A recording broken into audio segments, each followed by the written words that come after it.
They say life is what you make it. Well, Alex and Emily, that was us, build ours from scratch. I thought we were rock solid, unbreakable. But sometimes, the cracks appear long before you notice them. Emily and I met at a mutual friend's party in Manchester when we were in our early 20s. I was working in sales at the time, trying to climb the ladder, while she was finishing her degree in communications. She had this spark about her. Funny, sharp, always the center of attention in a way that didn't feel forced. From the moment we started talking, I knew I wanted to be around her. We moved in together 2 years later, renting a flat just outside the city center. Life was simple back then: shared dinners, lazy Sundays, and endless conversations about the future. We saved every penny we could and finally scraped together enough to buy our first home. It was small, but it was ours. When Emily got pregnant with our son, Harry, everything changed. I started working overtime to make sure we had everything we needed, while Emily balanced being a new mom and working part-time. The days were long, but we made it work. A few years later, our daughter Lily arrived, and it felt like our family was complete. By then, Emily had landed a great job at a PR firm, and I had been promoted to sales manager. We were doing well, better than I ever thought we would. Our evenings were often spent helping the kids with homework or planning weekend trips. Sure, it wasn't glamorous, but it felt good. But over the last year or so, things shifted. Emily started staying late at the office, always rushing to finish some big campaign or meeting. I didn't think much of it at first. She'd always been ambitious, and I figured it was just the price of success. But then came the little things. The late-night texts she'd dismiss as just work, the way she seemed distracted even when she was home, the way she started dressing a little nicer for casual Fridays. I told myself I was imagining things. After all, we were both exhausted most of the time. Between work and the kids, there wasn't much energy left for romance. Still, I couldn't shake the feeling that something was off. One evening, as I was putting Lily to bed, she said, "Mummy told me she might go on a trip soon." I frowned. "A family trip?" She shook her head. "No, just Mummy. She said it's for work." Emily hadn't mentioned any trip to me. That night, I sat on the couch, waiting for her to get home. When she walked in, she looked so tired that I couldn't bring myself to ask. Instead, I wrapped my arm around her and said, "You're working too hard." She gave me a soft smile and kissed my cheek. "I know," she whispered. At the time, I thought it was just another phase, one of those rough patches every couple goes through. Now looking back, I wonder how I didn't see it. I never thought Emily and I would end up shouting at each other. Not us. But that night, something broke, and I couldn't hold back anymore. Over the years, Emily and I had weathered everything together. Long nights with crying babies, stressful jobs, bills piling up. But lately, something was different. She wasn't the Emily I knew. She used to light up a room with her energy, but now it was like her light had dimmed. I noticed it in the little things first. She started staying late at work more often, brushing off my questions with, "It's just a big project." She spent more time on her phone, smiling at messages she wouldn't share. When she was home, she seemed distracted, like her mind was somewhere else. I tried to give her space. I figured it was just a rough patch, work stress, maybe even a midlife crisis. But the distance between us only grew. She barely had time for the kids, let alone me. Dinner conversations became one-sided, and our evenings together felt like a distant memory. One Friday, I decided to try something simple. I picked up a takeaway curry from her favorite place and planned a cozy night at home with the kids. When she walked in, she barely glanced at the table. "I can't, Alex," she said, already heading upstairs. "I've got a ton of emails to catch up on." "Emily," I called, my voice sharper than I intended. "We need to talk." She stopped, turning to face me with a tired expression. "Can it wait? I've had a long day." "No, it can't," I said firmly. "This isn't about emails or work. You've been distant for months. The kids miss you. I miss you. What's going on?" Her eyes narrowed. "I'm doing my best, Alex. Do you think I want to be like this? Do you think I enjoy being pulled in every direction?" I felt a surge of frustration. "I'm not asking for perfection, Emily. I'm asking for you. We're supposed to be in this together, but you're never here anymore. Not really." And just like that, it escalated. "You don't understand," she snapped. "You don't know what it's like to carry the weight I do. Maybe if you weren't so focused on playing the perfect dad, you'd notice. Her words stung, but I couldn't let it go. Playing the perfect dad? I'm holding this family together while you're— What? Hiding upstairs? Smiling at your phone like it's your lifeline. She turned bright red. You have no idea what you're talking about. She shot back before storming up the stairs and slamming the bedroom door. The house fell silent, except for the muffled sound of the TV in the living room. I sank into a chair, staring at the cold curry on the table. My chest felt heavy, my thoughts racing. Had I gone too far? Or had I finally said what needed to be said? When I went to check on the kids, Harry was pretending to read, but I could tell he'd heard everything.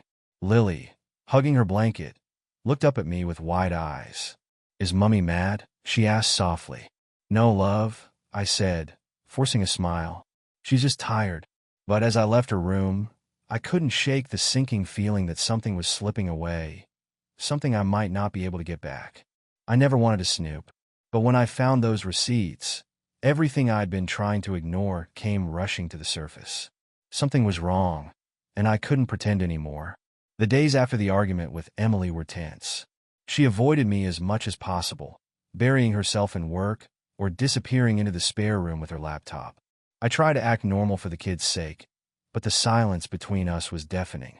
One evening, while tidying up the dining table, I noticed a stack of papers she'd left behind. Among them were a few folded receipts. I thought they were from the supermarket or the kids' school lunches, but when I looked closer, I froze. The first receipt was from a boutique hotel in Manchester, dated 2 weeks ago. I remembered that night. She'd told me she was working late at the office. Another receipt was from a high-end restaurant I didn't recognize. The bill was steep, 2 main courses, wine, dessert. The date matched another night. She'd said she was in meetings.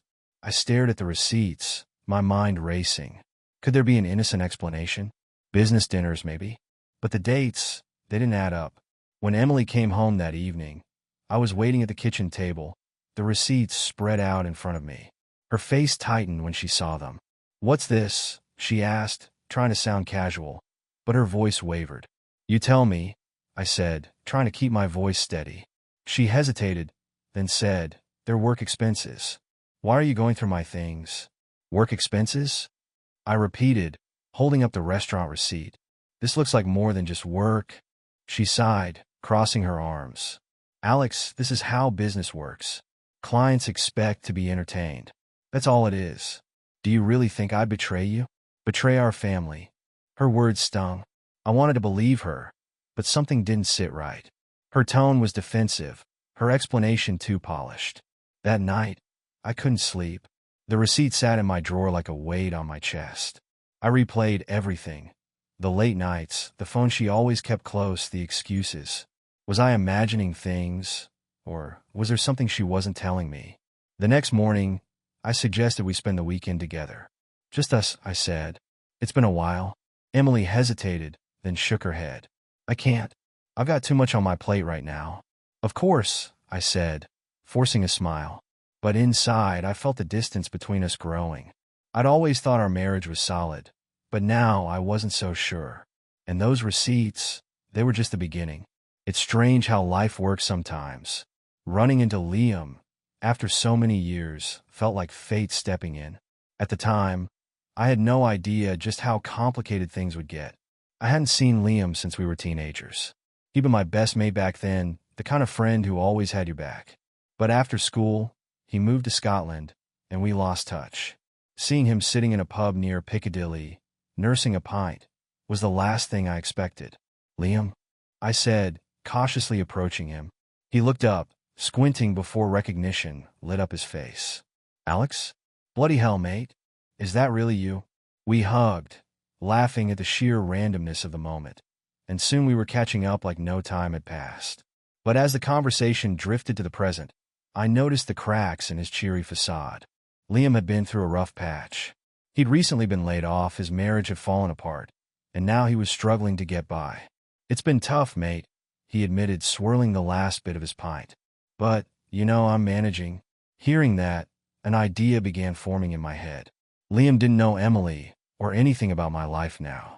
He was the perfect person to help me. Liam, I started, lowering my voice. I've got a bit of a personal situation. and I could really use your help. I'd pay you for it, of course. He raised an eyebrow. You've got my attention. What kind of situation are we talking about? I hesitated, then told him everything. Emily's late nights, the receipts, my suspicions. By the time I finished, Liam was staring at me with a mix of disbelief and pity. You want me to follow your wife? He asked, keeping his voice low. I know how it sounds, I said quickly, but I need someone I can trust, and I can't do it myself. She'd notice straight away. You though? She wouldn't have a clue. Liam leaned back, frowning. That's a lot to ask, mate. I get that, I said, but I'm desperate. And you said you could use the money, right? He hesitated, running a hand through his hair. Finally, he nodded. All right, I'll help you, but just for a few days, yeah? I'm not a bloody private detective. Deal, I said, relieved. The next morning, I gave Liam everything he needed. Emily's schedule, the places she went, even her car's registration number. He took it all in with a serious expression, then headed off to begin. For the first time in weeks, I felt like I was finally taking control of the situation. 2 days later, Liam rang me. She's meeting someone, he said. A bloke. Looks mid-30s, pretty sharp-looking. They've met twice so far, both times at posh places. I gripped the phone tighter. Do you have any proof? Photos. Not yet, he admitted. Didn't want to risk being seen. But I'll get something soon. His words left me uneasy. Something about the way he said it felt off. By the end of the week, Liam called again. She's seeing him regularly, Alex. They even met at a hotel last night. I felt my chest tighten. And you didn't follow them inside? I'm not that kind of guy, mate, he said defensively. I'm doing what I can, all right? I wanted to argue, but I held back. Just keep going. I need to know. Yeah, he said. I'll let you know what I find. But as I hung up, a new thought crept into my mind. Could I even trust Liam? Or was he hiding something from me too? I thought I was doing the right thing, trusting Liam. But with every vague update, every unanswered question, I started to wonder if I'd made a huge mistake. Was he helping me, or was there something else going on? Liam had been watching Emily for nearly a week now, but instead of clarity, I felt more lost than ever.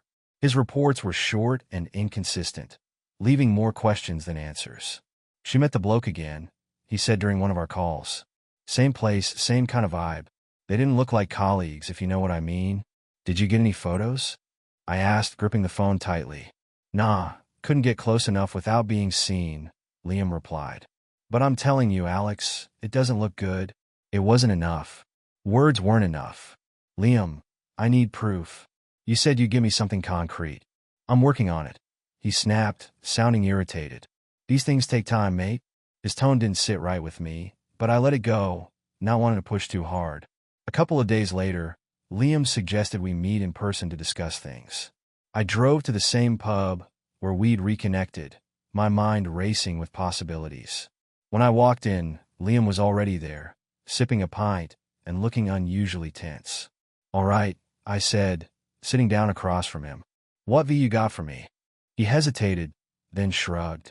More the same, really. She's meeting this guy regularly. Restaurants, hotels, you get the picture. That's it. I pressed. No photos, no recordings, nothing. Liam avoided my eyes. Look, Alex, I'm not a bloody professional. I'm doing the best I can. I leaned back, staring at him. Liam, if there's something you're not telling me, I need to know. He looked uncomfortable, running a hand through his hair. I told you everything, mate. It's just complicated, all right? His words set off alarm bells in my head. What was so complicated about following someone and taking a few photos? That night, as I lay in bed, the doubts consumed me. Was Liam stalling because he was in over his head? Or was it something worse? And then there was Emily. She lay beside me, her breathing steady, her face peaceful. But all I could see were the cracks forming between us. The next morning, I decided to push Liam harder. I called him 3 times before he finally answered. Busy, mate, he said curtly. I'll call you later. No, Liam. We need to talk now, I said firmly. He sighed. Fine. What is it? I don't feel like you're giving me the whole story, I said. What's really going on? There was a long pause before he answered. I'm doing my best, Alex. If that's not good enough, maybe you should hire someone else. His defensiveness hit me like a slap. This was the same Liam who'd once jumped into a fight to defend me, the same Liam who'd been my closest mate. Now he sounded like a stranger. That evening, I decided to take matters into my own hands. Emily told me she was working late again, so I got in my car and parked near the restaurant where Liam had said she'd been meeting this man. I waited for over an hour, watching every couple that walked in and out. When she finally appeared, my heart sank. She was with someone, a tall, sharp-dressed man with an easy smile. They were laughing as they walked into the restaurant together. I stayed in the car, frozen, my hands gripping the steering wheel. Liam had been right. But as I sat there, another thought crossed my mind. Why hadn't Liam told me about this particular meeting? Everything felt like it was closing in. Liam's vague responses, Emily's secrecy. It was all starting to unravel. And then I overheard that phone call. I hadn't seen Liam since our tense meeting at the pub. His evasiveness and excuses were wearing thin, and I couldn't shake the feeling that he was hiding something. I sent him a message. We need to talk. Tonight. It took hours for him to reply. When he finally did, it was curt. All right. Usual spot. When I arrived, Liam was already there, nursing a pint and looking like he'd rather be anywhere else. Evening, I said, sitting across from him. He glanced at me, but didn't say much. Liam, what's going on? I pressed. You've been avoiding me, and your updates don't add up. If you got something to say, just say it. He sighed, setting his drink down. Look, Alex, I told you what I've seen. She's meeting some bloke. Nice suit, bit of a charmer. What else do you want me to say? I want proof, I said, leaning forward. Not just stories. Photos, something tangible. Liam shook his head, avoiding my gaze. This isn't a bloody spy film, mate. I'm not going to get caught snapping pictures like some amateur. Then what's the point of this? I shot back. You're not helping me, Liam. Do you think this is easy for me? He snapped. I'm doing this for you, Alex. But if you don't trust me, maybe you should find someone else. His words hit harder than I expected. I sat back, unsure of how to respond. After an awkward silence, Liam stood up. I gotta go. He walked out, leaving me alone in the pub, more suspicious than ever. When I got home, the house was quiet. Emily was in the kitchen, speaking softly into her phone. I paused by the stairs, pretending to check my own phone. Her voice was low, but I caught fragments of the conversation. I know, she said, sounding nervous. He's starting to notice. No, don't worry. I'll take care of it. I froze, my heart pounding. Tomorrow night? She added. Yes, same place. She hung up quickly, and I hurried up the stairs, my mind racing. Who was she talking to? Was it the man Liam had mentioned? I sat on the edge of the bed, staring at the floor. Every instinct told me to confront her, to demand answers. But I knew better. If she was lying, she'd twist it. I needed more proof. The next morning, Emily left early, saying she had a busy day at work. I sent Liam a message. Follow her tonight. I want details. Everything. His reply came later, fine. But something about the way he was acting felt wrong. My trust in him was slipping away. That night, I waited. Liam didn't call, didn't text. I rang him, but it went to voicemail. Emily came home late, looking as calm as ever. Long day, she said with a smile, dropping her bag by the door. Yeah, I said, forcing a smile of my own. Same here. Inside, I was falling apart. Liam's silence had been gnawing at me for days. His half-hearted texts and vague updates didn't add up. Something wasn't right, and I had to find out what. That evening, I parked near the pub he always went to and waited. After nearly an hour, he walked out. But he wasn't alone. Emily was with him. I froze as I watched them. They didn't see me as they strolled down the street, talking quietly. Liam leaned in slightly, his hand brushing her arm, and I felt a rush of anger boil up inside me. They stopped at a cafe. From where I sat in my car, I couldn't hear their conversation, but their body language told me everything I needed to know. The way Liam looked at her, it wasn't innocent. After about an hour, Emily left, but instead of heading home, she went towards a hotel. I followed her, keeping a safe distance. She walked into the lobby, and a man approached her. He was tall, well-dressed, and looked exactly like the bloke Liam had described in his earlier updates. They didn't linger. After a brief exchange, they headed straight for the lifts. I stayed in my car, my thoughts racing. Confronting her now would have been reckless, but the images of them together burned into my mind. When Emily returned home later that night, I was waiting in the kitchen. Busy day? I asked as she walked in. She hesitated. Yeah, loads of meetings. Meetings, I said, leaning back against the counter. At a hotel? Her face went pale. What? Don't lie, Emily. I followed you tonight. I saw you with him. And earlier, with Liam. What's going on? She looked like she wanted to deny it, but after a long silence, she sighed. All right. Yes. I've been seeing someone. Her words at me like a punch to the gut. And Liam? What's his role in this? He's not involved, she said quickly. Don't lie to me, I snapped. I saw the way he looked at you. You think I'm blind? Her expression shifted to anger. Maybe if you hadn't been so distant, I wouldn't have needed anyone else. Her words stung more than I wanted to admit. I didn't say another word. I grabbed my keys and stormed out. I ended up at a pub, drowning myself in pint after pint. The betrayal from both of them, the two people I trusted most, was too much to handle.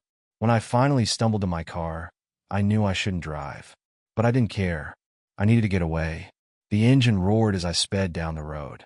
The city lights blurred into streaks as my hands clenched the wheel, and my mind swirled with rage and pain. I didn't know where I was going. For the first time, I didn't care if I got there. The car skidded off the road, spinning out of control before slamming into a ditch. Metal crunched and groaned, and the engine hissed as steam rose from the hood. I sat there, gripping the wheel, my breath shallow and ragged. My head was pounding, my chest aching from the seatbelt's pull, but I was alive. I stumbled out into the cool night air. The front of the car was wrecked, mangled beyond recognition. I stared at it, my hands trembling. What was I doing? What had I become? Headlights appeared in the distance. A police car pulled up, and an officer stepped out, shining a torch on me. You all right, sir? He asked, his tone wary. I nodded weakly. Yeah, I'm fine. He had me carefully. You've been drinking, haven't you? I didn't deny it. Yeah.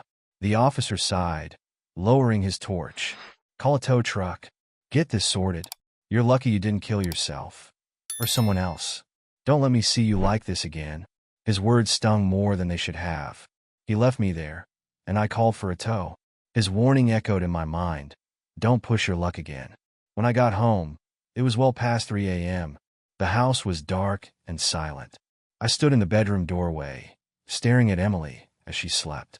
Her face looked calm, serene, like someone without a care in the world. But I knew the truth now. I knew about Ryan, and I knew about the other man. I couldn't let it go. The next morning, after Emily left, I picked up my phone and called Ryan. Meet me at the docks tonight, I said, my tone icy. What's this about? He asked, hesitation clear in his voice. You'll find out, I said before hanging up. My next call was to the hotel where Emily had been the night before. I asked for the man she'd met, and after a moment, he answered. Who's this? He asked sharply. Alex. Emily's husband, I replied. Meet me at the docks tonight. There was a long pause before he finally said, fine. That evening, I arrived at the docks early. The warehouse was cold and dark, a perfect place for what I had in mind. Ryan arrived first, looking nervous. Alex, what's going on? Before I could respond, the other man pulled up. He stepped out of his car, his smirk infuriating. Didn't expect this, he said, his voice dripping with arrogance. I didn't waste time. My fist connected with his jaw before he could finish his thought. He stumbled back, cursing, but I grabbed him by the collar and slammed him against the car. You think you can screw with me? I growled, my knuckles throbbing from the impact. Ryan tried to intervene, grabbing my arm. Alex, stop this. I turned on him, shoving him hard. You're no better. You betrayed me too. Just calm down, Ryan shouted.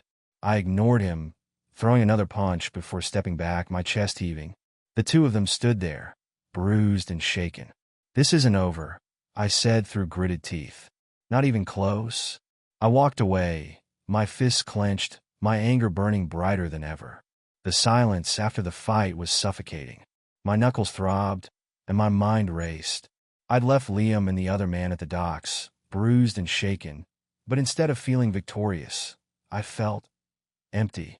Driving home, I couldn't stop thinking. What's left of my life now?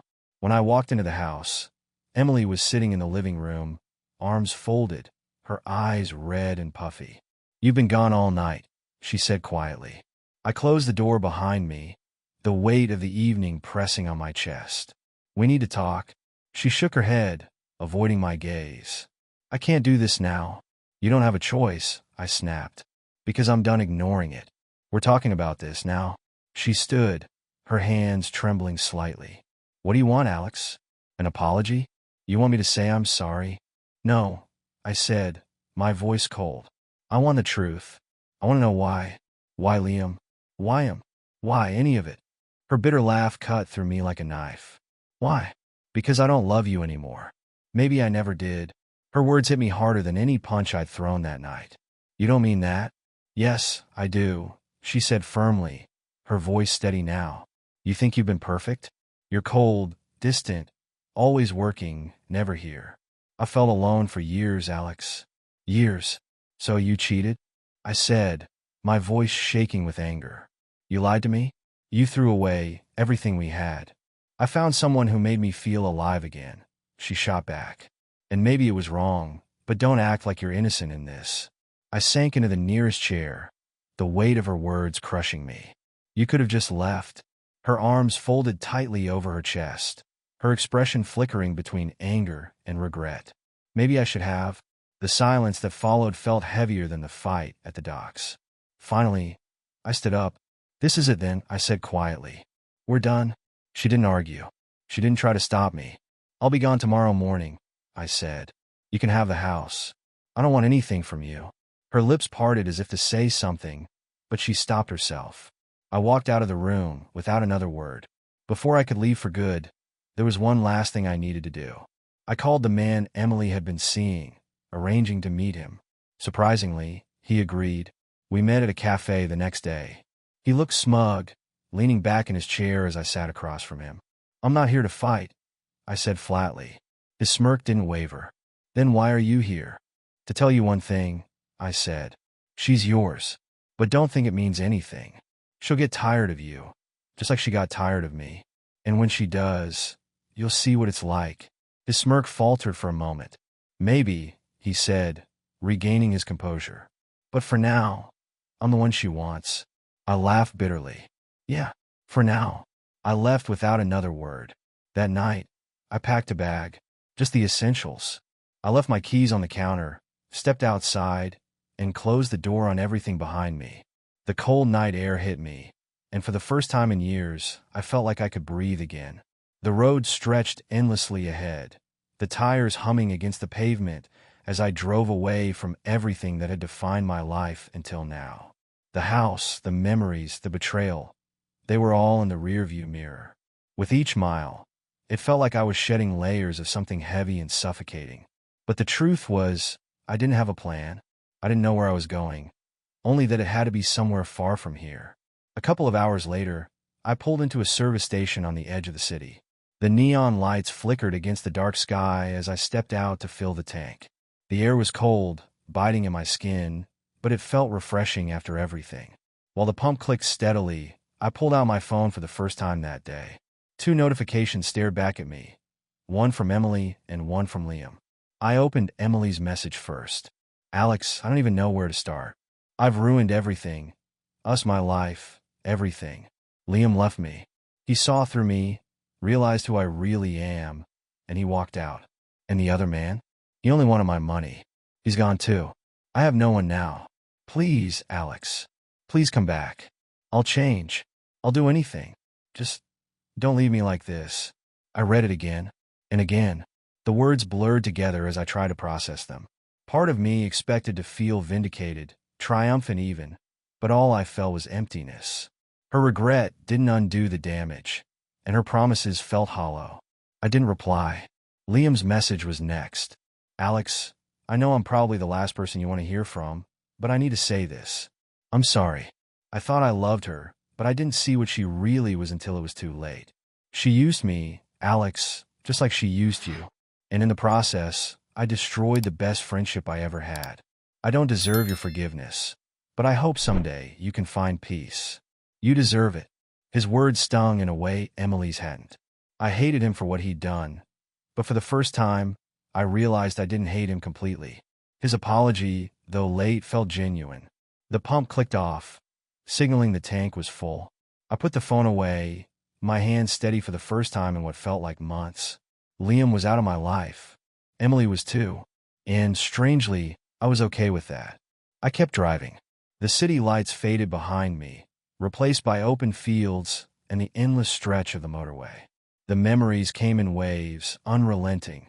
The first days with Emily, the laughter, the love we once shared. Then the slow unraveling of everything, the betrayal, the anger, and the fight at the docks. But as the miles passed, those memories started to feel less like fresh wounds and more like old scars. Hours later, I stopped at a small roadside cafe. The place was quiet, with the faint hum of a radio playing in the background. I ordered a coffee and sat near the window, watching the horizon stretch out endlessly before me. For the first time in years, I felt still, peaceful even. I didn't know where the road ahead would take me, but for now, that was okay. I didn't need answers. All I needed was this moment, a pause in the chaos. As I sipped my coffee, I thought of Liam's words. I hope someday you can find peace. Maybe, just maybe I already had.